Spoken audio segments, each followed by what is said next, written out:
What's up, Movement Masters? It's Shawn, Myszka, Movement Master, and OptimizeMovement.com coming to you with another movement lesson. In today's movement lesson, we're going to discuss some ideas that stem from a question that gets posed to me quite frequently, whether it's at conferences as well as via email, at a number of times per week actually, from other movement professionals. Namely, how can many of the theories, concepts, and ideas that we often talk about here at Movement Mastery be implemented when working with groups of larger or more moderate sizes? And quite frankly, I get your concern. Many of you aren't afforded the luxuries of working one-on-one with an athlete and instead have to dynamically juggle a lot more during a session when there are multiple individuals in front of you all looking for a positive impact. That all said, it's intuitively obvious that you will still want to maximize motor learning and movement performance, and I'm positive that none of you are in the business of shortchanging athletes and sacrificing movement improvements just because you're working under different constraints. Now, even though I currently work in a setting where at most I will typically schedule to have in a group maybe 4 to 5 or 6 NFL players maximum at a time, this doesn't mean that either I haven't had to work with larger groups at one time or another, and thus have had to modify some of the ideas that working individually with players will allow, but also that I haven't thought about this topic and these ideas more in depth, or attempted to help other professionals who work predominantly with larger groups to administer movement practice sessions which are geared around the application of some of these more sound movement principles and ideas. To me, in order for this to occur, it usually will come down to understanding the affordances that are still allotted to you as the movement professional based on your personal teaching and coaching environment, and then thus looking for ways to maximize that potential. Yeah, I know, that's obvious, but how can we go about doing this? Well, a number of weeks ago, if you will recall, I actually addressed this topic at least briefly when I went over the frequently asked questions from my National Strength and Conditioning Association Perfect Practice presentation. But because of the importance of this topic, I felt as though another video was definitely warranted where I could expand upon those ideas a bit, fill in some of the details for y'all, and give you some additional suggestions about ways to improve movement skill acquisition for your athletes if you work with groups. Now, the first thing that I look at here, if you will recall, is going beyond a blocked or constant technical execution practice schedule. Thus, even if you're working with the world's largest group of athletes, it's likely that you can implement this change. Remember that presenting a new problem, repetition to repetition, for the athlete will require him or her to have to recall or plan a new movement solution more frequently.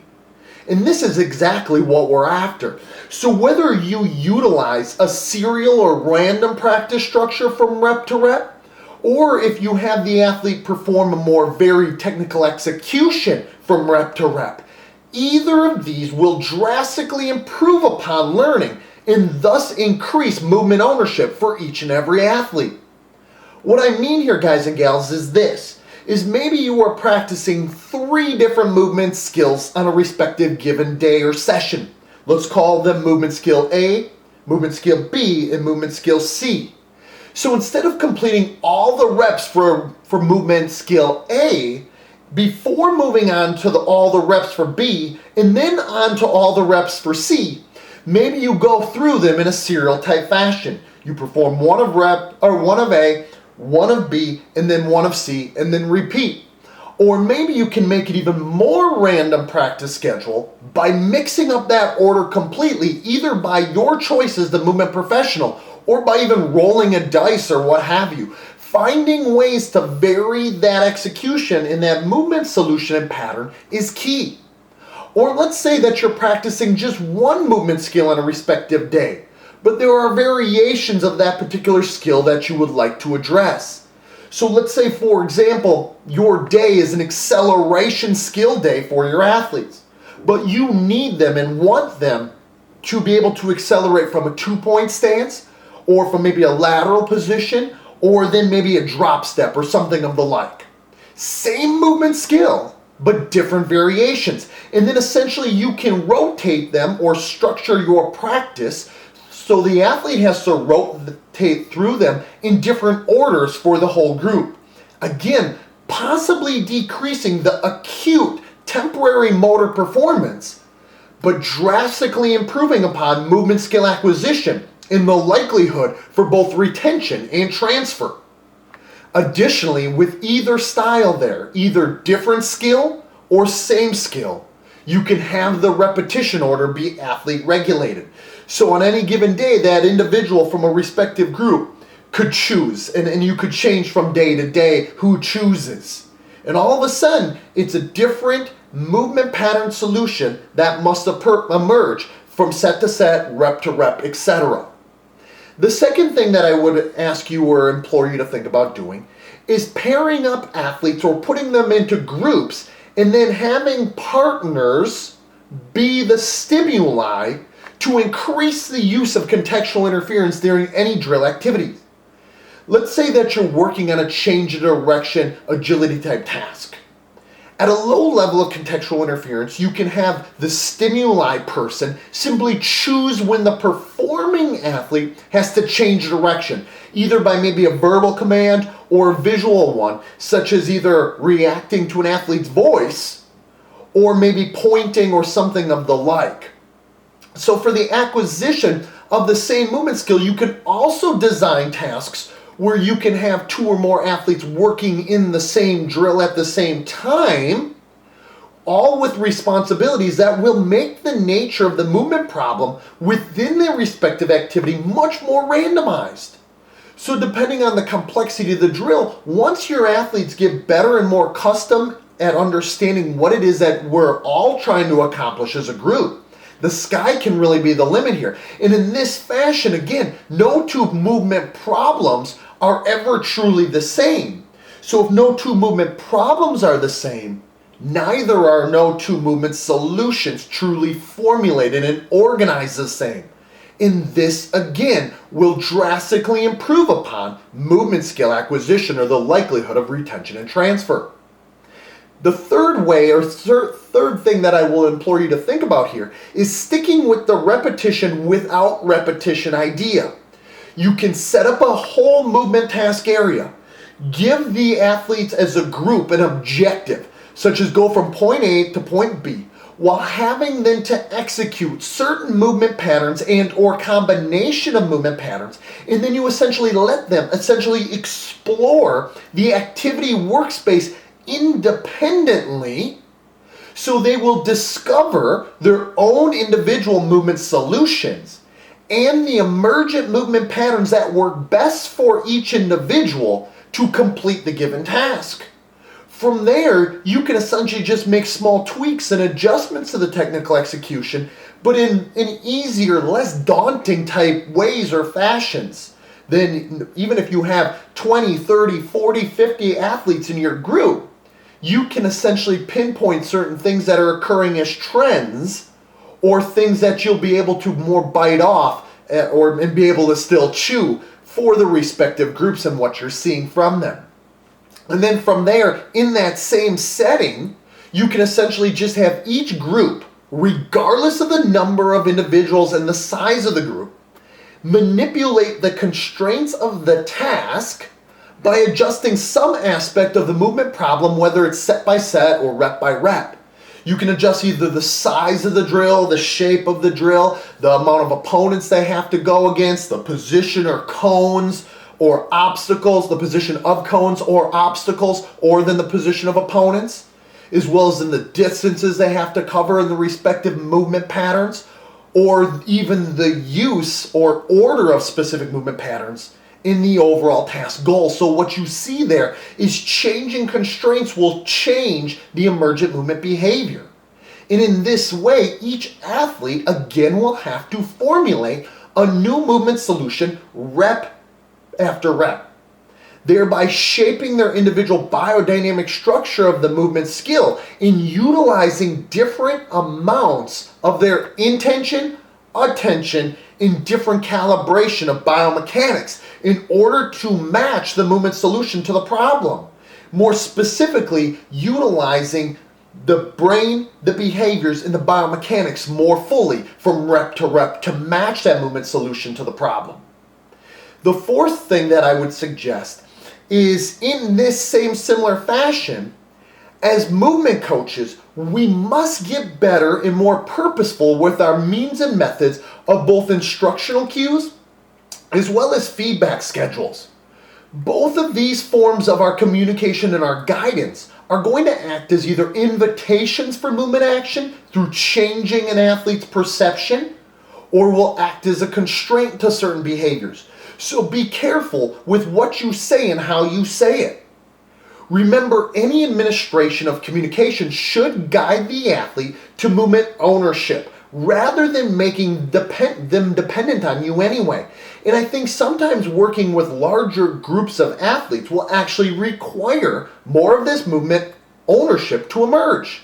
However, anything you do say, especially for a larger group, must be strategic. Each athlete is going to take words and use them differently. It's going to create different pictures, different visuals, different understanding. And you want to make sure that what you say doesn't positively change some of the individuals within the group while negatively altering the behaviors of the rest of the group.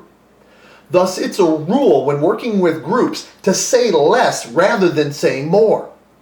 And usually your cueing should be more of a context creation more than anything else. This is why analogy learning can be so powerful in groups, because it can match or become an umbrella that works for all.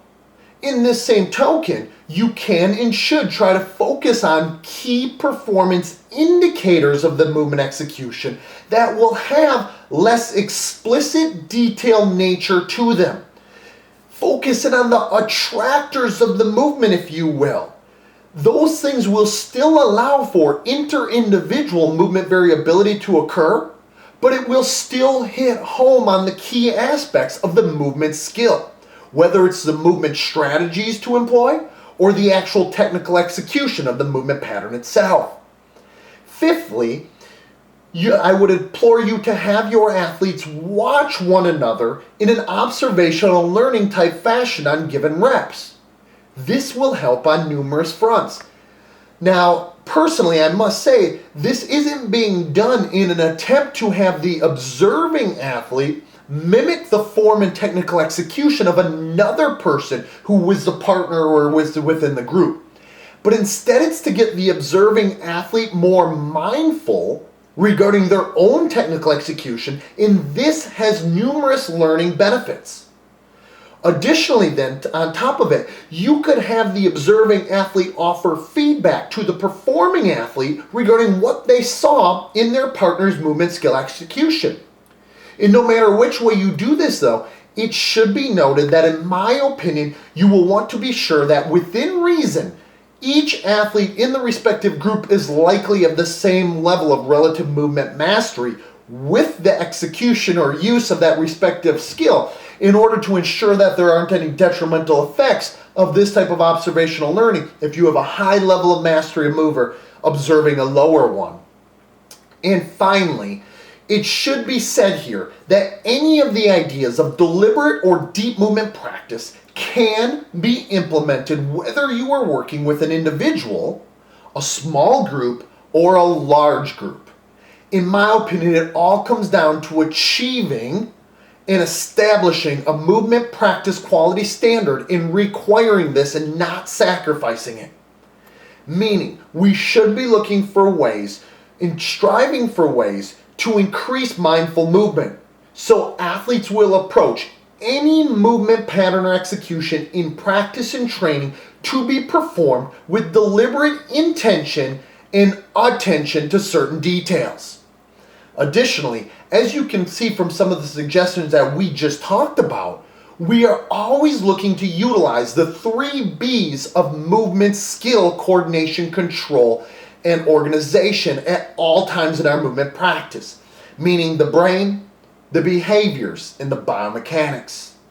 Through this way, we can look to improve athlete, individual error detection and correction, and that is key. This, in my opinion, is what will lead to increasing movement mastery, whether we are talking about working with individuals or working with groups. All in all, I believe that by implementing some of these potential ideas in larger groups, which are often drastic changes to those ways which we may typically schedule or approach our movement practice, will pay huge dividends for you and your athletes regardless of how many you're working with. Remember, our objective with any movement practice is oriented around helping that athlete to become more masterful, more skillful at the respective level of qualification that they currently reside. So for another movement lesson, this has been Shawn Myszka, Movement Mastery and OptimizeMovement.com. I'll talk to you guys on the flip side. Until then, let's continue to master the art of optimizing movement.